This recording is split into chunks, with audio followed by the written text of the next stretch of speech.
Tom McDonald. Here. Jennifer Finley. Jim Molitaire. Here. Carol Langford. Danielle Matt. Here. Bing Matt. James Steele Jr. Good morning. Martin Charlo. Present. Len Tooteeth. Lanice Trahan. Here. James, will you give us a prayer this morning, please?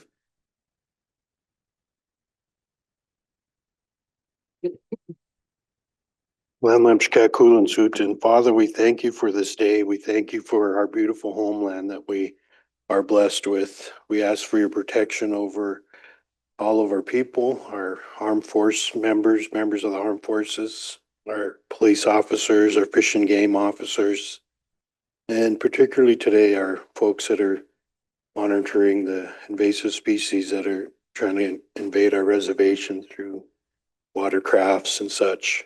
Keep them safe and as they do their jobs to protect our waterways. Father, we ask for that you watch over families that have lost loved ones recently and keep them safe and families comforted. We ask for your guidance today over our meeting. Give us wisdom as we make decisions for our people. Amen. Thank you, James. We have minutes from July 22nd.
Motion to approve.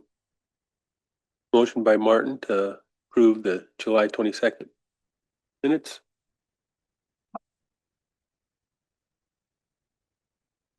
Second anywhere?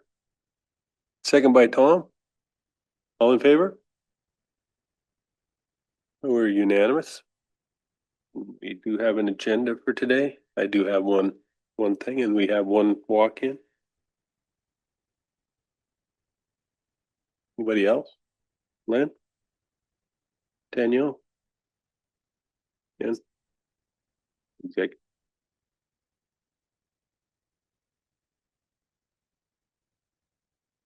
Anything for Motion. motion to approve the agenda with addition? Second by Tom, all in favor?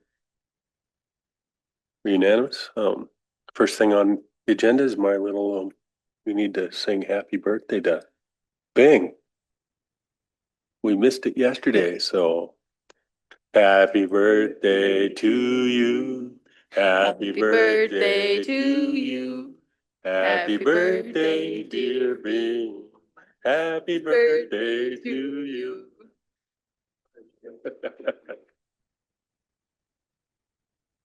Alright. With that, we'll invite Jermaine and Mr. White up to Frank. Come on up. He said he's Good morning. 29 again, by the way.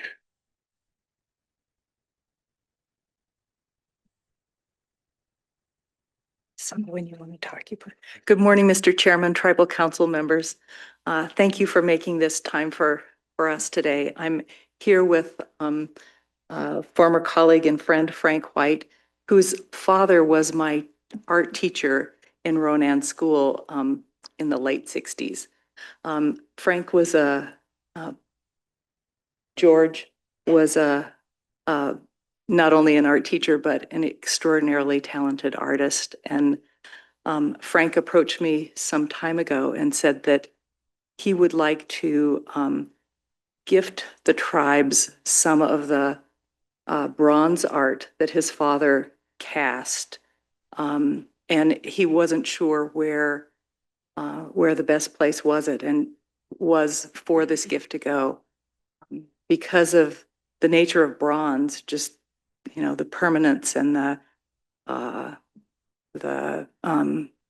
quality, I had thought that it might be appropriate to come here. And Mr. Chair, with your indulgence, I'd maybe like to ask Frank if he would care to add something to that conversation about our conversation.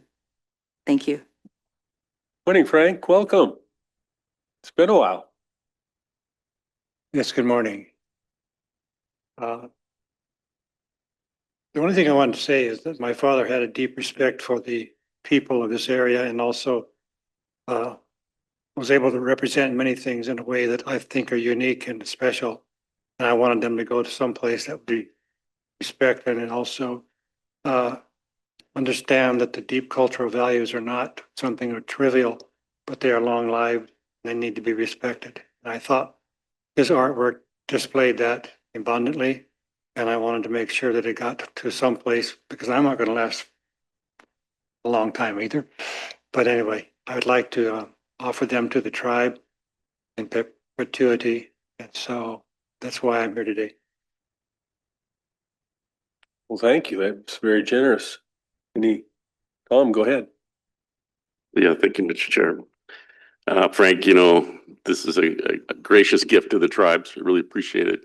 George was an outstanding individual. And I certainly, as a kid growing up in Ronan, knew the White House and the talent and just the amazing of your parents' leadership, and they're role models to me. And, going into that house was like a extraordinary event, just going into your home and seeing all the stuff and going into such a great historian and humanitarian and artist. Obviously, I didn't really pay attention to his art ability. So what a multi-talented individual, I guess both your parents were, now that I think about it. But really appreciate the gift and all the research and documentation and everything that George did was just outstanding body of work. So I want to thank you on behalf of the Salish Kootenai Nation that we have the work that he did and his sincere ability to represent us as best he could. Thank you. James, go ahead. Yeah, thank you, Mr. Chair. Thank you for, just echo Tom's words, your gracious gift. And, our three tribes are under attack, seems like daily, by a variety of entities and people. And it's good to have allies like you and yourself and your family that understand what we're trying to do as a tribal nation. And, we're trying to protect our homeland, but that also benefits everyone here. Keep our water clean, our lake free and our waterways free from invasive species, and providing, I noticed some of the animals depicted here. And I think, our animal crossings that we have at different parts of the highway, those things that are beneficial to everyone that travels the corridor.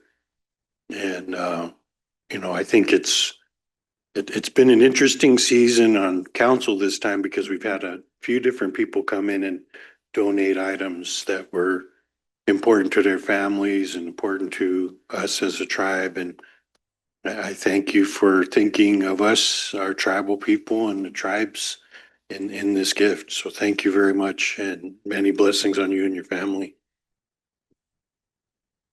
Jermaine, go ahead. Mr. Chairman, I want to echo Tom's words. As a kid growing up in Ronan, George was one of the people who treated tribal people with great kindness. And he befriended Pete Beaverhead and spent time with him and other elders that were, were leaders in our community, and they trusted him. And I trusted him.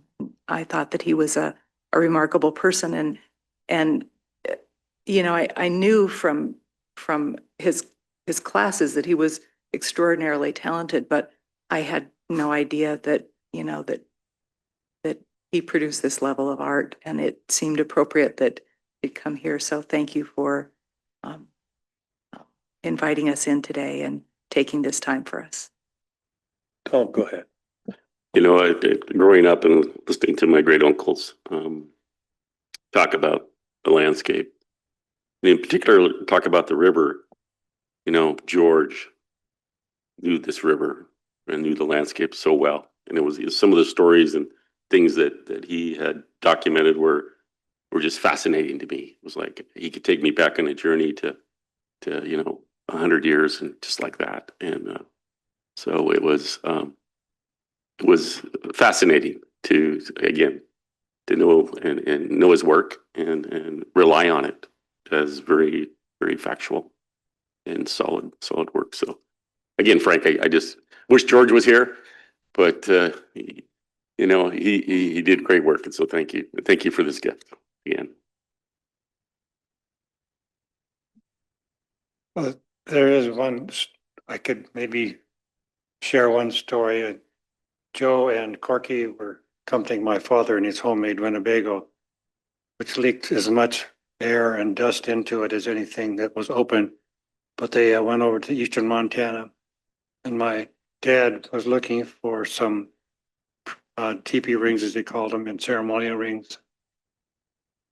And they found a place that had not been documented or identified by the University Anthropology Department.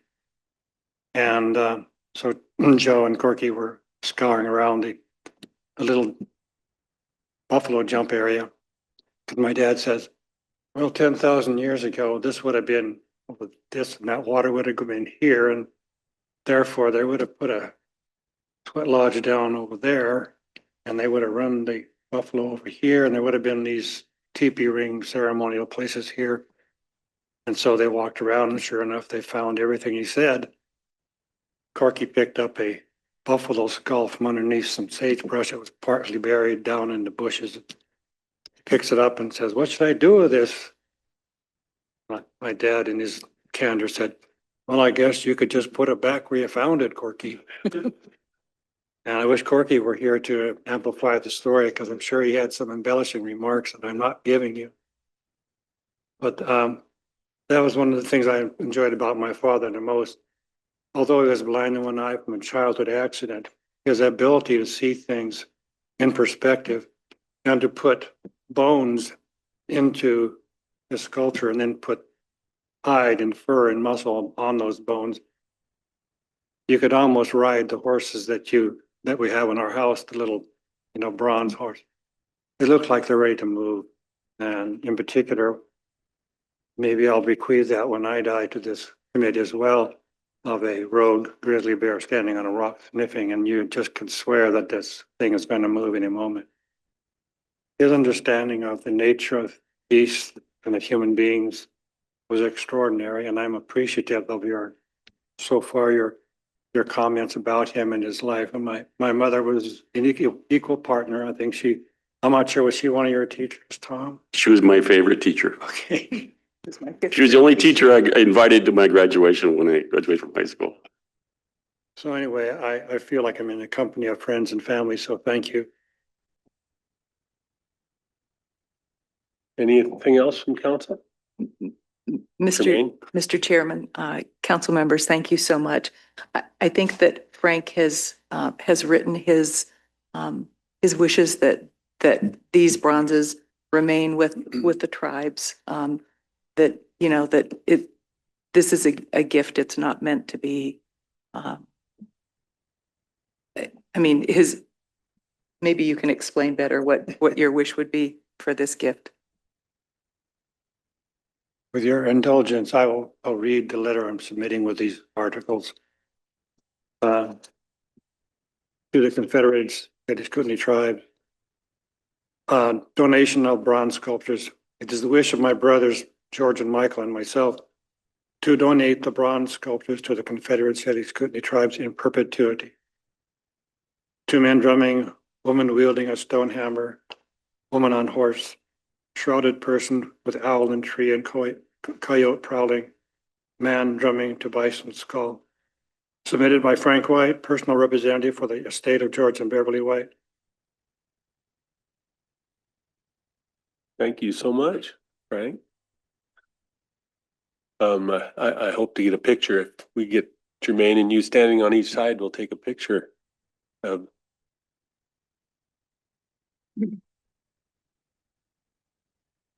Yeah, just stand up here beside it and I'll get Jermaine on the other side and we'll get you.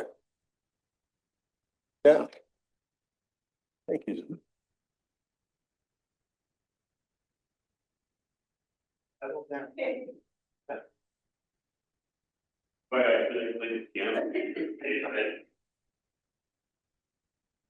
Thank you. Frank, I think our last conversation was about butchering chickens.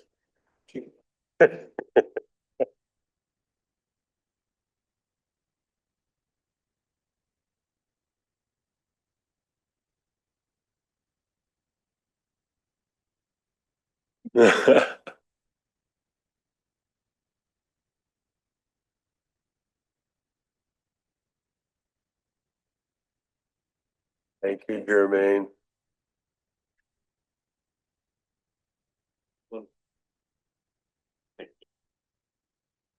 Okay.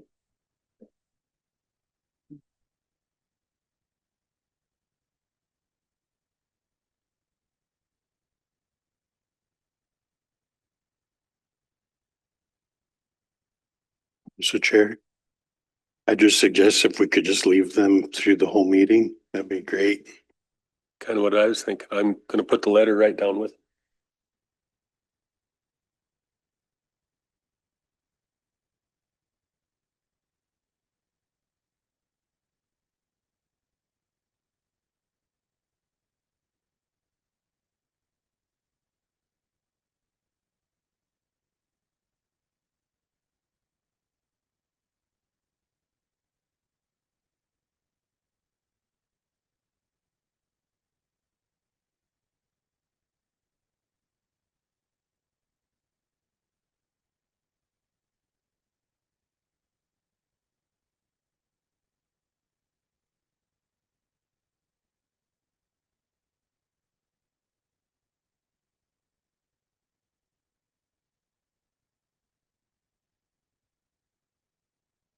And we could cut his cake now. Should we eat cake now? Yeah, because it's only 9:15 and Scott's on his way We from. do have a couple things here. Lynn, you had something for this morning. Thank you, Mr. Chairman and members of the council. I wanted to bring up a land issue before the lands department came in. And that is in regards to the most recent advertisement of these houses that we were renting out to tribal members. Okay. Now, if you guys can recall, some time ago, we directed the lands department to work with those people on selling those houses to them.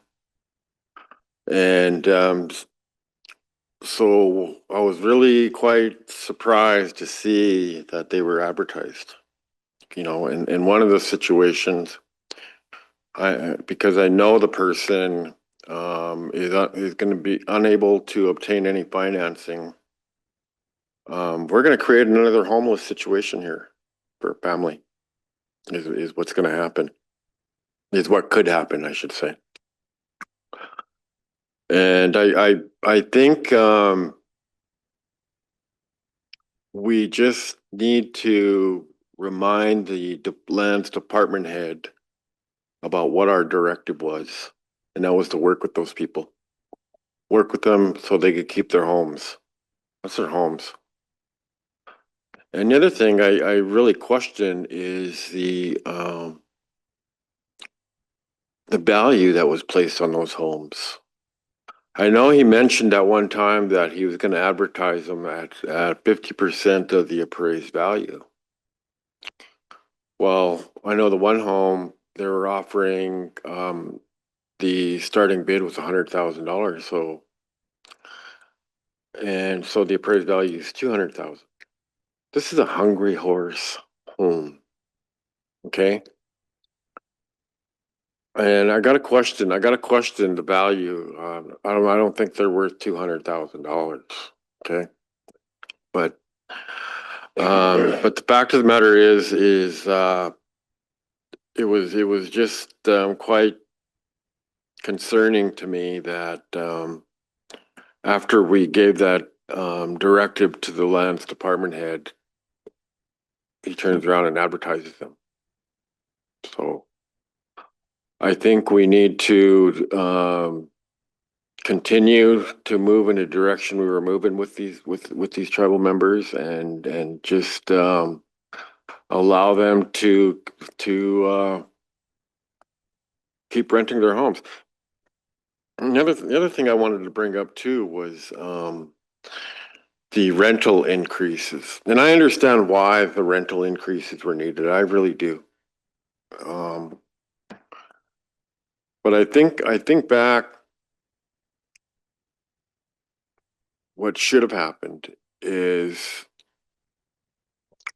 no, I don't even want to say that. I think what needed to happen was the department head needed to budget funding to cover those costs in his proposed budget every year.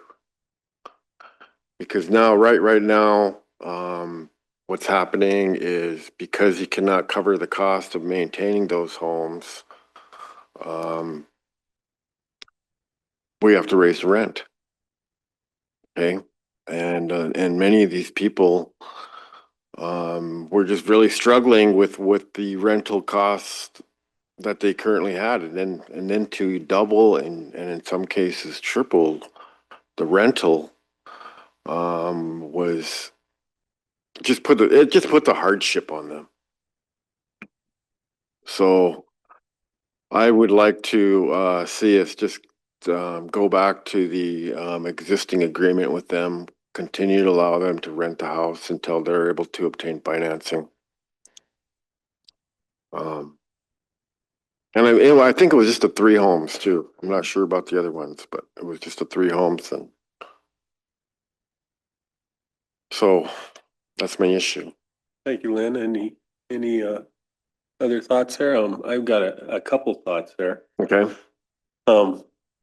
It seems like we've been told fairly recently that when a federal property gets sold, they have to provide for relocation of any renters. We could develop something like that. If we're going to sell a property and there's a renter in it, we could demand that we make provision that we make sure they're relocated. That might be something helpful. Yeah. And then the other thought I have is that I like to see fair market values on everything that belongs to the tribe. But if we could put together a rental assistance program for those folks that can't, and have them actually apply and help them with paying a fair market rent, I'd rather see that than taking and removing the rentals. That's what I'd rather see. Other thoughts? Go ahead, Jen. Yeah, thank you for bringing this up, Len. This was the issue I was going to bring up too, because I had someone contact me, and the person who contacted me, we had specifically discussed this one in council, and I thought this house at Kicking Horse was going to be appraised and the person living in it was going to buy it. And then she said that wasn't going to be the case. So I'm just wondering, and when she contacted me, the thing that she asked for, actually, anyway, I just think that would be the best if we could help people stay where they are.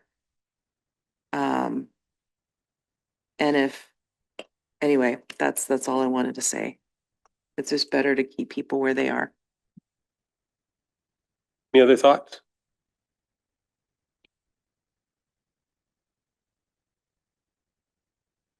Len, she was here for kind of your discussion too, Rhoda was.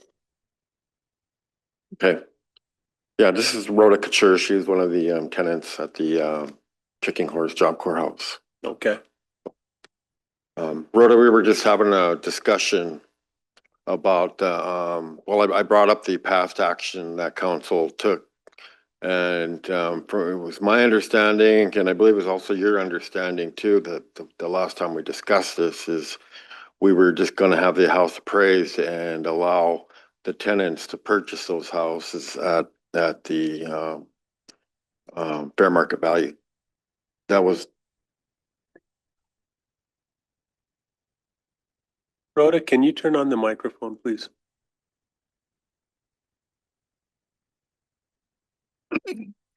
You- Then they increased, I got a letter, it increased my rent. And then they asked me if I didn't want to pay that amount, that I could move out, that they would renovate it and then rent to someone else. So I lived in a house since 2012. The only maintenance I ever got was when the students at Job Corps were doing their facility maintenance. That was my maintenance. We've had 2 fires in there. And at that time, I think it was under for the tribal insurance to be effective, was it like 25,000 or something, in the house damage when they estimated it was like at 11,000. So some Job Corps students came in and replaced the windows and kind of did the walls.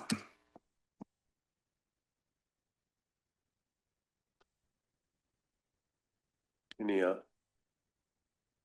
remark? Go ahead, Jen.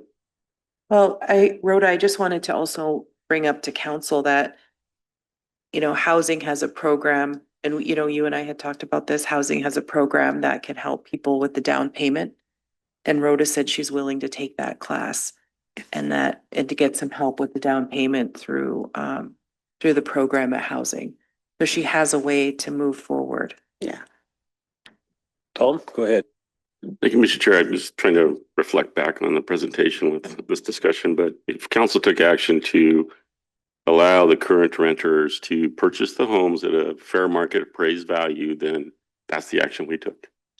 And it should be followed through if the renter has the ability to do that. So if you have the ability to do that, that's what should be provided to you through this governing body's direction. Thank you. Yeah, SKC, Jody also contacted me and told me to go over and take the class and that they'd help me get situated over there. That sounds really good, Rhoda. And appreciate you coming in this morning. Thank you. Is that it?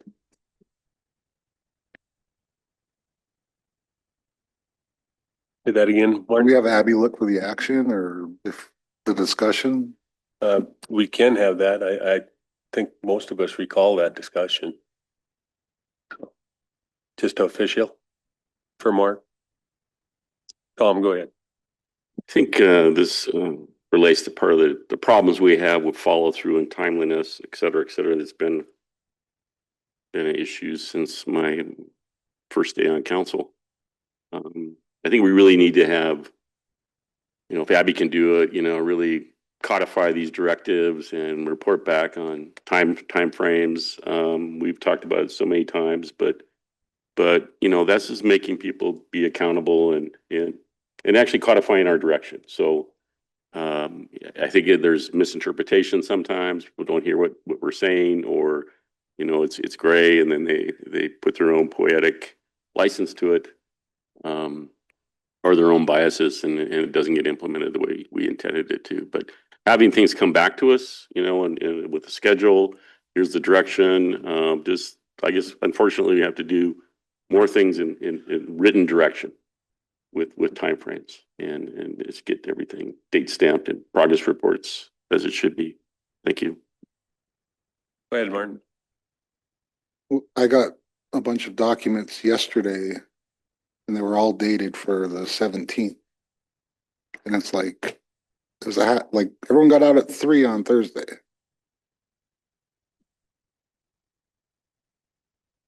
Danielle, you have an issue? So last week, we approved a change of duty for sober Indian riders. They're going to be escorting the medicine wheel riders as they come in for our MMIP event on Monday. The schedule has changed slightly for our medicine wheel riders and their arrival time and their escort time. So I'm asking for additional hours for our sober Indian riders instead of the 2 o'clock we gave them. The full day would be the best so they can gather. So they're gonna meet them out at St. Regis, but I guess, so I'd make the motion to do the change of duty for our 10 sober Indian riders for the entire day instead of just 2 o'clock. A motion to extend the change of duty for the sober Indian riders. Yeah, with supervisor. Second by Jimmy with supervisor approval, yes. All in favor? 8-4 and Jennifer out of the room. Thank you.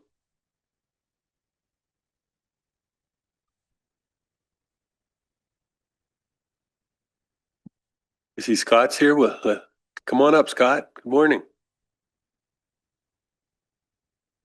Is he waiting for? Bob's almost here.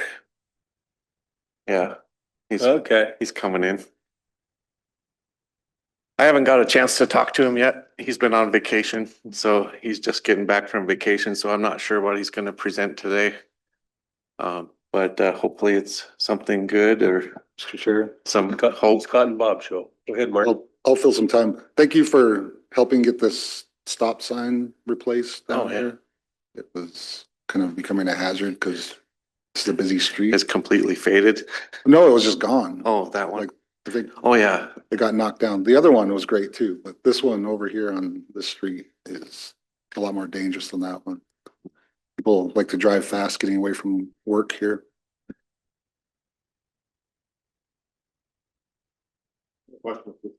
Yeah.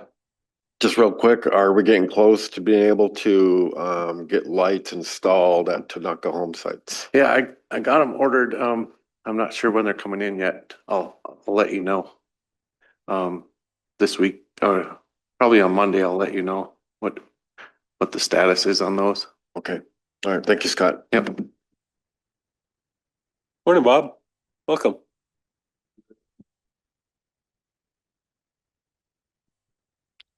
Good morning. Sorry I'm late. Appreciate you making time for us as always. Glad we could be here to provide some updates. I think it was 2 weeks ago that I was here and shared some less than stellar news. So I'm back with some more information, I guess. And I don't know, Mr. Chairman, everybody, if you know John Schmidt, our construction engineer with MDT, but he's here to keep me in line and help me out with all the questions I probably don't know the answers to. So How was vacation? it was good. It was, I enjoyed it. My wife was very happy with the trip, so that was a good thing too. That's the point. Exactly. So thank you for asking. A very wise man. John and I just got back this morning. We spent the last 4 days in Missoula at the WASHTO conference, the Western Association of State Highway Transportation Officials, and MDT was able to host that.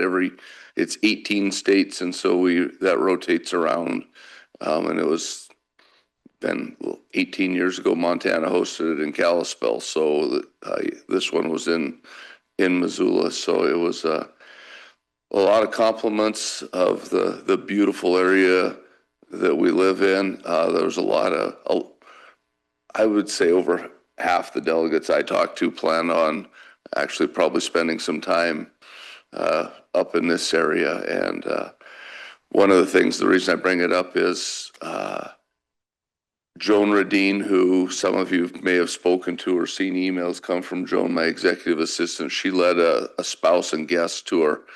And the plan originally was to spend time on Flathead Lake and do a tour of the lake. The big thunderstorm on Monday afternoon, Joan had to pivot, so she spent time, the majority of the time was right here they toured the bison range, and I think they went to the mission, and I'm not sure what else, but everybody was just, they loved the sights and the beauty of our state. So it was, the closing ceremony was interesting because Las Vegas, or Nevada, is hosting next year in Las Vegas.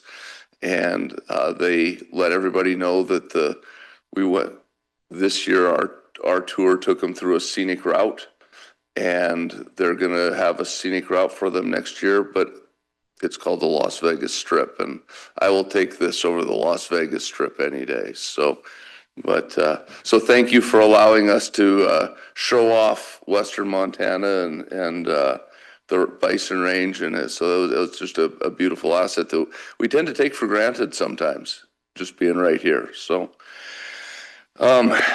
information about the projects going on. I think everybody is aware at this point. I have zero handouts or information put on the screen in front of you, but we do have 4 active projects that we've been talking about. The first one is the Post Creek Hill project, and we have some updates with that. And I think I heard John talking to Beth as we were driving down here. So again, I apologize. We're a little scattered this morning because yesterday went longer than anticipated, and this morning came quicker than anticipated. So updates there. Sorry, first time. So updates at Post Creek. We have moved forward with the plan set that has the shorter project limits to meet the funding restrictions that we've talked about. We do plan to have a construction contract right now, hopefully agreed to by September, is the plan right now. We did hear on the latest iteration of the grant agreement that it has moved to the next step at Federal Highways. So it sounds like it made it out of the grants program office and into, I don't know where it goes from there, I guess, honestly, but that is a good sign for us. So we're hoping to have that grant agreement signed here in the next month or so. So other than that, no huge developments that you don't already know about. So I guess if there's any questions, I'd be happy to answer them. Sorry, go ahead, Scott. John, in that grant agreement, is there something about reimbursing the tribe for oversight? It's not specific in the grant agreement, but it is in our construction. Well, it could be in the grant agreement. Somewhere in there, we do have the agreement to reimburse for the construction administration costs. Yeah. Yeah, what we had requested. Yep, and I think that'll be an agreement that comes back to CSKT for signature. It's with our legal team right now. Yep.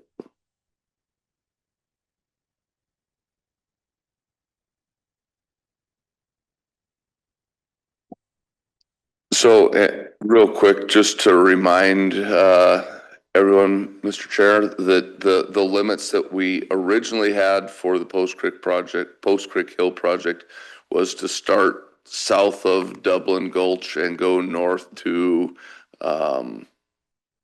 Gunlock. Thank you, Scott. I just vapor locked for a second there. And we've had to trim that down to match the funding, and we are now going to be bringing the south end north almost half mile, and the north end will go south to just beyond, just north of Lake McDonald Road. So unfortunate that costs did what they did to us, but the good news is we are going to be able to get the key elements in the heart of the project constructed. So we're happy that one's still moving forward. Go ahead, James. Yeah, thank you, Mr. Chair. Tuesday, we had the ladies come in with those boards in the back, the Community Mobility Pedestrian Safety Project. And that's what they had presented last week or last Tuesday. And one of the things that came up, particularly in our Lee, is the crossings and the lights, you know, when they may be working or may not be working. Who ultimately is responsible for making sure the maintenance is done on those crossing and those lights and such?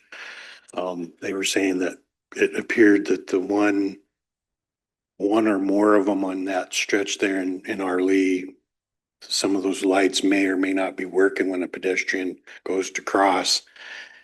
And so that was one question that I had that came up from that presentation on Tuesday. So thank you. Mr. Chairman, and council, honestly, I am not sure what we have for an agreement in place in our leaf for the maintenance of those, but I'll do two things. I'll look into who's responsible for it, and I'll look into what's wrong with them and why if they aren't working. As everybody knows, I drive through there. In fact, I went through it last night. I know one of them did work because it prompted a discussion with Joel and I about RFBs across the whole district and how many requests we have right now for additional ones. So, but we'll take a look at that. Go ahead, Tom. Yeah, thank you, Mr. Chair. Thank you, James, for reminding us of the postboard. Please take a look at those if you get a chance, you have time. In that discussion, though, it reminded me of the times that, you know, we were talking about pedestrians should be first in all of our transportation planning. And it was like they had a little bit of money to kind of dress up that intersection there by the grocery store and to cut over to the school where the crosswalk that James is talking about is located. But it was just trying to slow the traffic down coming into our Lee on that northbound lane. And I just wondered if there couldn't be some rumble strips added into the asphalt as you're approaching the town. You hit those 45, 35, and just a reminder that tends to grab people and that seems to be an easy thing to do, low cost, effective way to slow people down of an approaching stop or, you know, congested area, wherever you want to do it. And it works for the, you know, the boundary of the lanes, you know, the center lane and you know, it just wakes people up. It makes them pay attention. I just wonder if that's something that could be done in early. And then the other thing is just the double standard that we have. And you've heard me say this before, Bob, is that I can go into this incorporated town here in Pablo, unincorporated. And I'm a pedestrian. I want to cross Highway 93. I have two locations. I can push a button and a light's going to turn red and the traffic's going to stop and I can cross the damn road. I can do that in Ronan. I can do that in Polson. But you know what? I can't do that in Arlee. I can't do that in Elmo. I can't do that in all the communities that we have pedestrians run across a pathway that's congested. So it would be great if we could just, you know, let's give that equal access and opportunity to everybody on Highway 93 or any of our highways to be able to push a button, hit a red light, and the traffic's going to stop. Because why is that fair? It's not. It's not fair at all.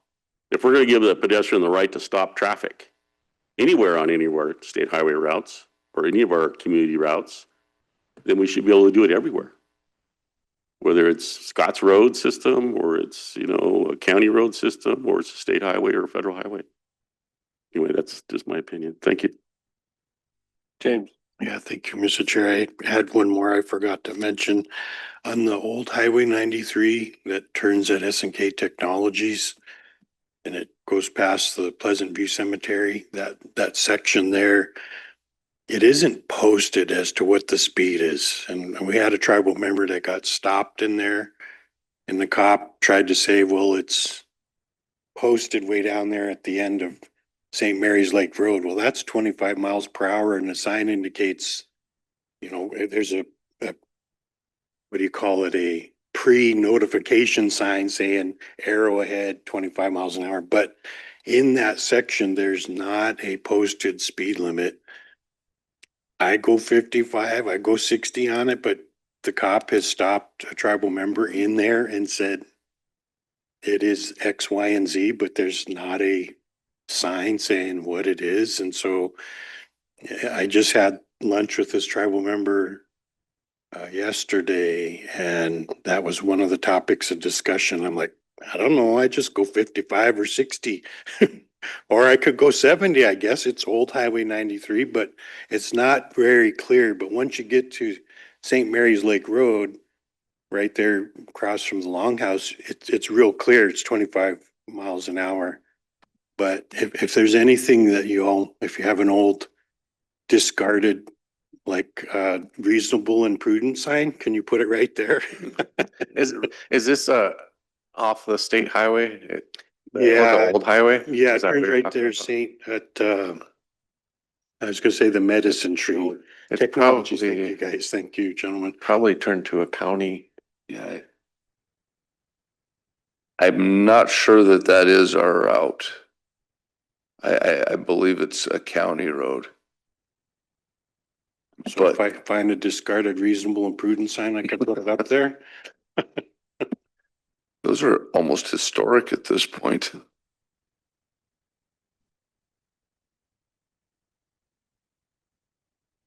Jennifer? I have Sam Morja on, the one that presented on Tuesday. Good. I was gonna bring up one thing about that that presentation.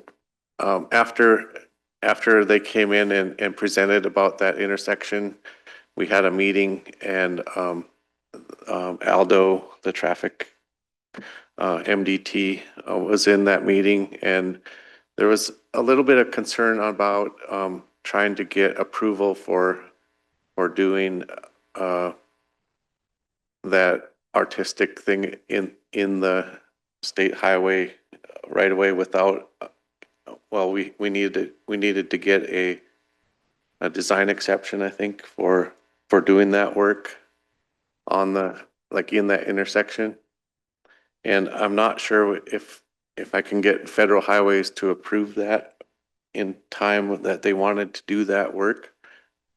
I have a couple contacts I've reached out to, and I see one just tried to call me back now, but we're trying to get that approved for getting that work done. But if it can't happen, then they're looking at maybe doing another intersection off the state highway. Well, trying to do something else that wouldn't require the design exception. So we're working on that hard.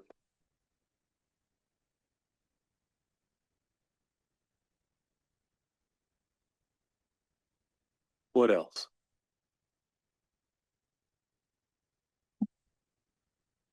Mr. Chair. James? Yeah, if we could, I was gonna ask if Sam had anything she might want to add. I brought up the issue, Sam, of the question of who may have the maintenance on those crosswalk lights in Arlee. And I think any of them on the highway all up and down. But I just wanted to know if you had anything you wanted to add. We had a couple of backup plans if we're not able to get the approval for that intersection project. I would have to check with the team and see which direction we wanted to go with them, because some of them were like installing like pedestrian designated walkways in some of the roads, which may require county approval. And I'm not sure. I think the county commissioners meet the first Tuesday of the month. So I don't know if we met with them in August, if that would still give us enough time to do any of the quick build before the grant funding runs out. If we do have to shift to a different project, would you guys want us to just move forward with it, or do you want me to come back and update you and make sure you guys are still supportive of what location we go with? Any thoughts? I think you just move forward, Sam. Okay. We'll keep you guys in the loop as we move forward then. Thank you.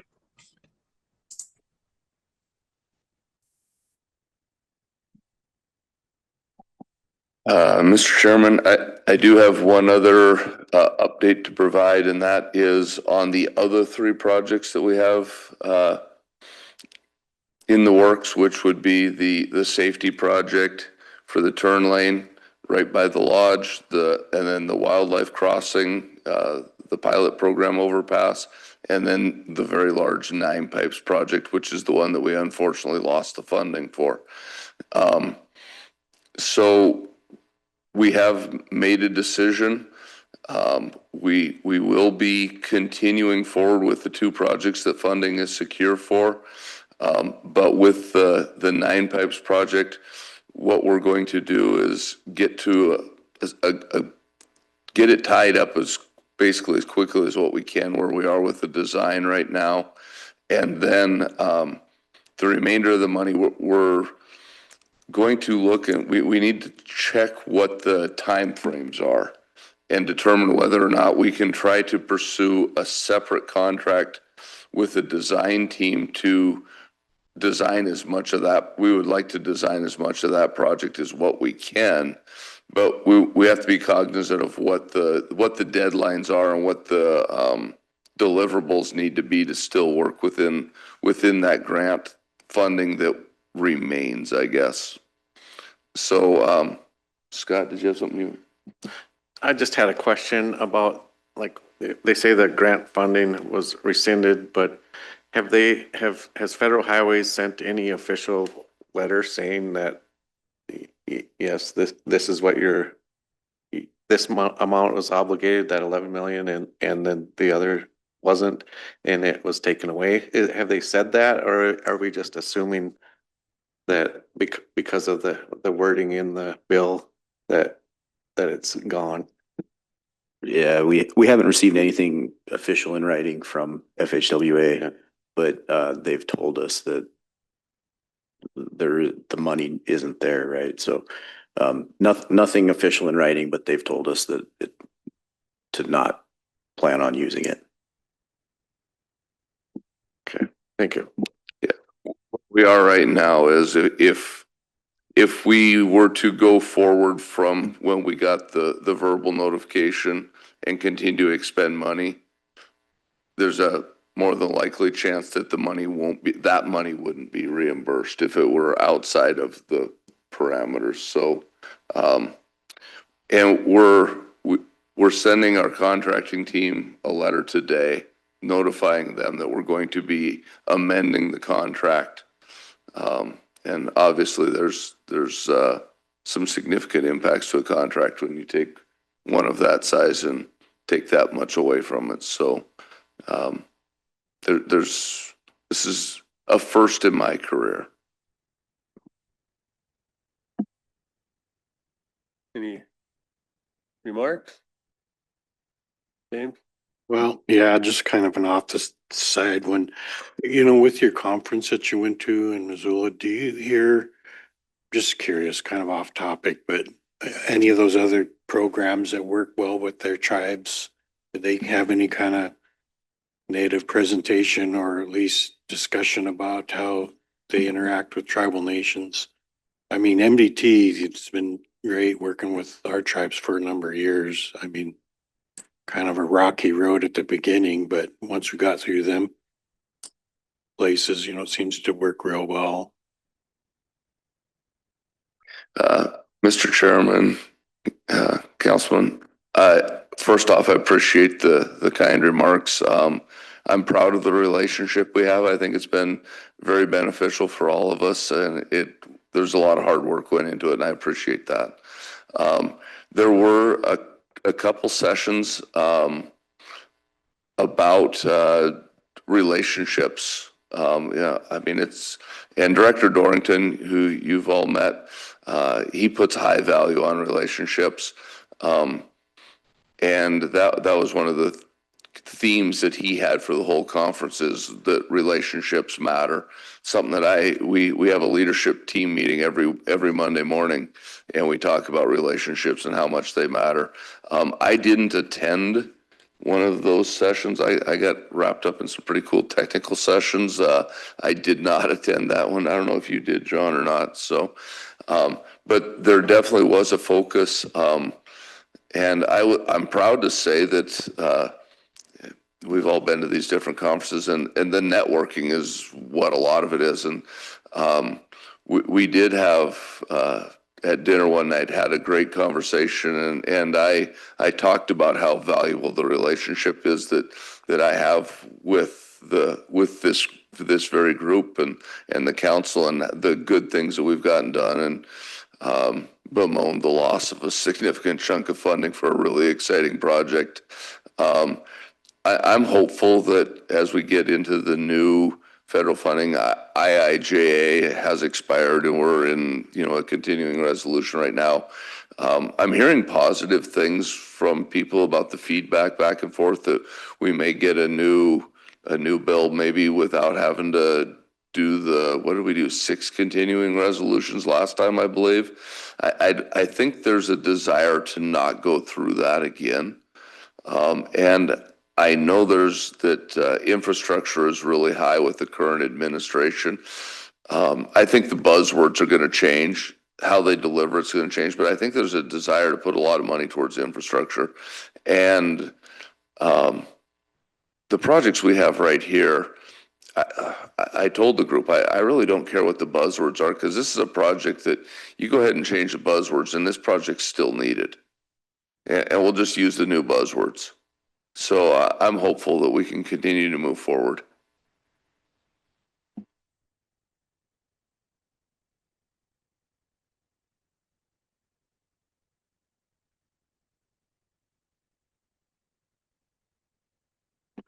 Oh, John just brought up a great point at the Washto.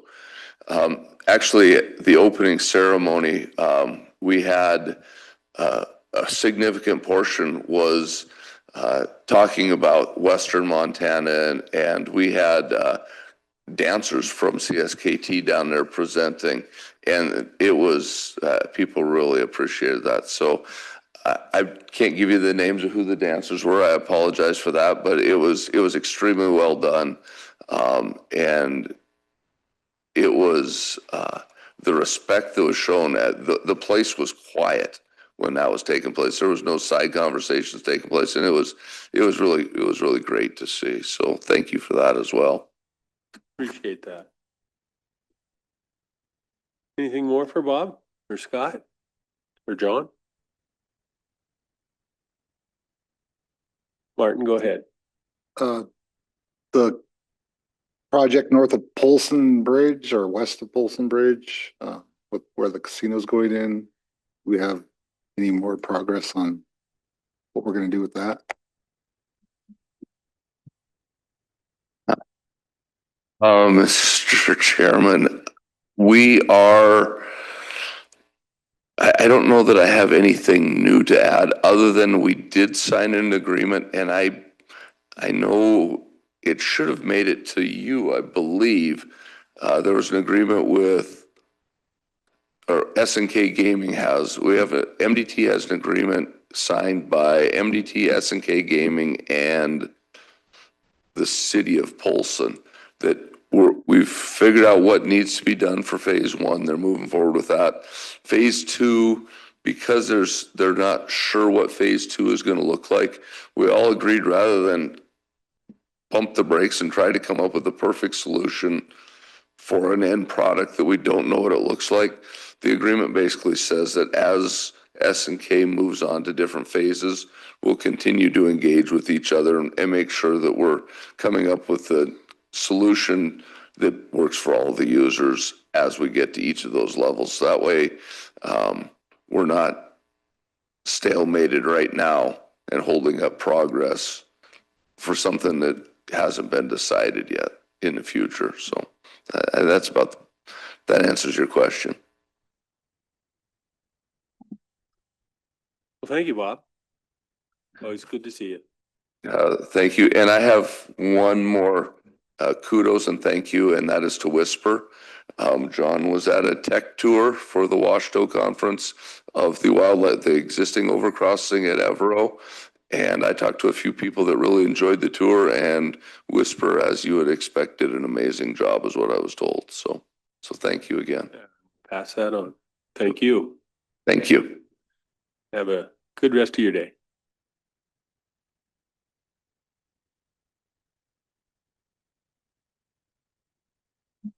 Out of regular into executive. Morning, Mark, Mel. Good morning. Mr. Chair, I'd make a motion to approve the recommendations of the department head. With respect to pay factor, Yep. got a motion by James for lands to move into Merit rate, recommended. not merit, market rate. Market rate. Pay with pay factor. Do I, second by Jimmy? All in favor? 7-4 with Martin out of the room and the Colin is in a meeting and Carol is on a tour, so passes. Thank you. Thank you. Len?